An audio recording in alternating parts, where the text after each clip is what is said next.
For example, assume you have a query with you. Okay, this is a query.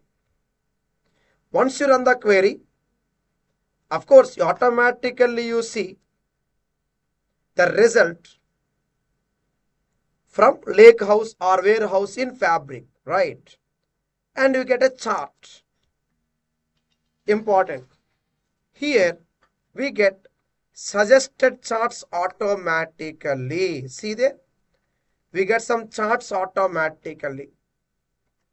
We call them as quick insights. We get some insights into the table. This feature is not available either in AWS engineering or Azure engineering or Snowflake engineering. We don't have it. In fact, this feature is actually from Power BI. Power BI we call quick insights. Here we call in Fabric warehouse, we call it as suggested charts. Like this. And we can edit them or build our own chart. Click on build my own. It will ask you for chart settings like bar chart or column chart or area chart you can specify. And title, for example, area chart. Subtitle optional.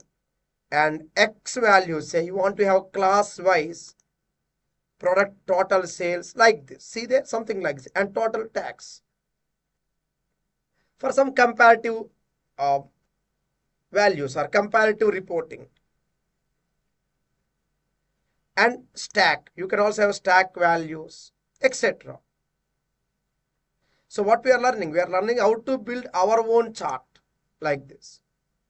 And we can download it also. JPEG or PNG or SVG format. SVG is more secure and compressed format of PNG. So this kind of analytics is not possible in Azure engineering or even other data engineering activities except other data engineering platforms except Fabric engineering.